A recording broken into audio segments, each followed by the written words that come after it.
U tvojoj biografiji stoji da si manekenka, mađioničarka i glumica. Koje ti je od ta tri zanimanja najdraže i zašto? Manekenka nisam. Ja sam šetala jednom pistom kao gost na jednoj revi za prijatelja, tako da to se ne računa. Bila sam mađioničarka kao mala, da, a definitivno mi je najdraže da budem glumica. Moram priznati da izgledaš lepo i bez šminke. Šminkaš li se uopće privatno ili samo za potrebe snimanja? Privatno se tako reći ne šminkam, baš minimalno, zato što dok snimam i dok igram predstave koristim baš onako teške, mislim ne koristim nego me šminkaju baš onako nekim jakim i teškim šminkama, tako da se trudim da privatno što više onako odmaram i lice i telo. Koristiš li neke specijalne preparate za negu lica? Baš me često to pitaju, ja ne koristim skupe kreme, ja prosto ne znam, za mene je dovoljno da očistim dobro lice, da stavim kokosovo ulje i da pustim. A hidratacija, kad kažemo, onda koristim te neke hidratantne maske i to, ali ništa to overpriced i tako nešto. Odlaziš li na neke tretmane lepote? Najčešće idem kod kozmetičara i kod frizera. Imam jednu kliniku gde idem, to je klinika Beauty and Me. Tu postoje i laserske epilacije, i tretmani lica, i tretmani kože, tako da eto, negde tu se čuvam i oni me očuvavaju.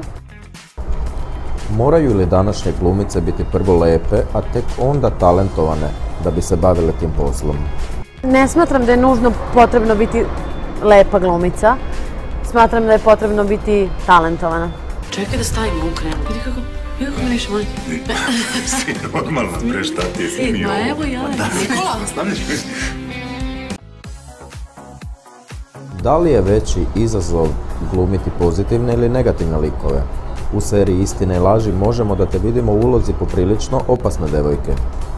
Da, pa gledaj, mislim, što se mene lično tiče, ja se trudim da prihvatam uloge koje su onako od mene što dalje. Tako da ja ne mogu mnogo da se uporedim sa onom iz serije Istine i laži, ali imam uloge koje su mi baš drage, mislim, naravno i ta mi je draga, ali imam uloge koje su mi drage zato što su onako neka nežna bića, kao recimo lik u seriji Ubice mog oca.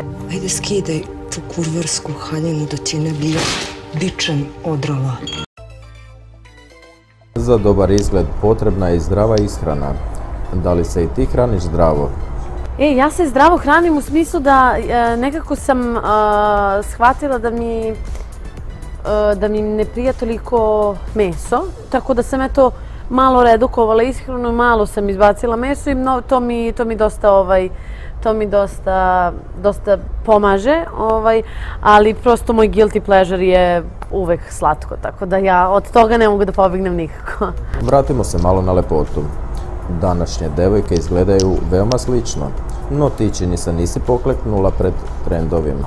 Ja ne kažem da ja nikad neću, ne znam, nešto tog tipa uraditi, ja to ne volim da vidim, ali prosto, Bože moj, kada napunim nekih 60-70 godina pa mi bude potrebno da podignem kapke jer su meni prosto prirodno kapci malo spušteni, misliš, ne znam, što da ne.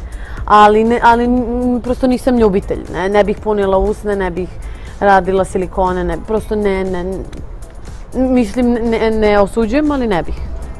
Otkri nam za kraj, ko je za tebe ženski ideal lepote?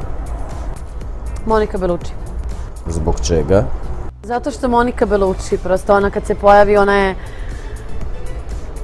prvo plen iznutra, a drugo plen iz polja, jer to je žena koja za svoje godine izgleda fantastično i koja se vidi jasno da vrlo vodi računa i neguje sebe. Eto.